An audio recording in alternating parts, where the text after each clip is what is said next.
سلام همراهان عزیز، امیدوارم که حالتون خوب باشه و اوضاع بر وفق مرادتون باشه. خب یک نگاه بندازیم به بیت کوین و ببینیم که به چه صورت بیت کوین عملکرد خودش رو داره نشون میده. ویدیوی قبلی که براتون گذاشتم تقریبا یک هفته گذشته ازش و توی ویدیویی که براتون به اشتراک گذاشتم همونجور که گفته بودم منتظر بودم که بیت کوین بخواد تا محدوده تقریبا 45,000 تا 46,000 رو ببینه و این اتفاق هم براش داره رخ میده و گپ قیمتی که توی محدوده 45,000 بود رو پر کرده. حالا اگه بخوایم سناریویی که برای بیت کوین در نظر داریم رو یک بار با هم دیگه مرور کنیم، اینه که احتمال خیلی زیاد بیاد تا همین محدوده 45,900 و ببینید که به چه صورت میتونه حالا کندل ها بسته بشه.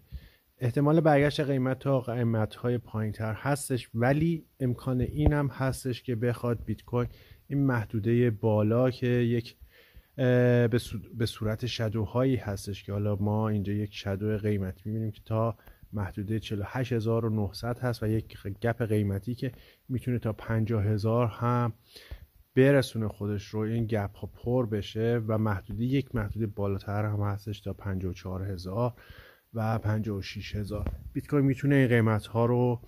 ببینه در صورتی که بتونه یک حجم خیلی خوبی بهش وارد بشه. توی این چند روز گذشته همونجوری که شاهد بودید خورده فروش هایی بودش که انجام میشد و قیمت توی همون محدوده 43 تا 44,000 گیر کرده بود، ولی در حال حاضر خب یک روند قیمتی رو داریم از بیت کوین میبینید که به سمت بالا هست و به حال چیزی بودش که ما انتظار اینو داشتیم که بخواد به این قیمت 46,000 دوباره یک برخوردی رو داشته باشه. ولی برای اینکه ما بخوایم حالا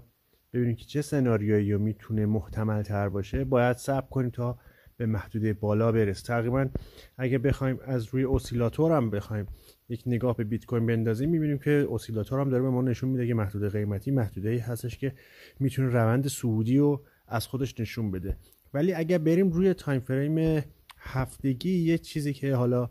برای من خیلی جالب هست اینه که اسیلاتور داره به ما نشون میده که تو تایم فریم هفتگی حرکت بیت کوین شروع شده به سمت بالا. بنابراین بعد از شکست سختی که حالا براش در نظر داشتیم که محدوده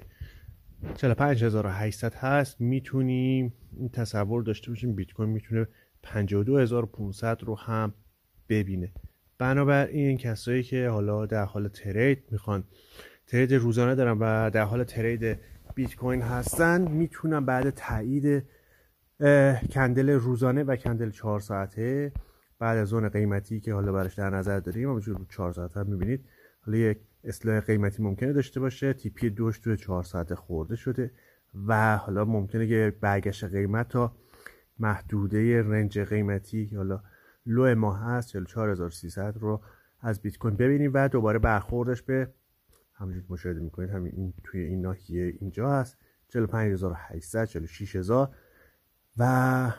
اگه کندل 4 ساعته ما بالاش بسته بشه میتونیم رقم های بالاتر رو هم ببینیم. آپدیت رو میذارم داخل کانال تلگرام، اگه سوالی داشتید من در خدمتتون هستم. عزیز دلید.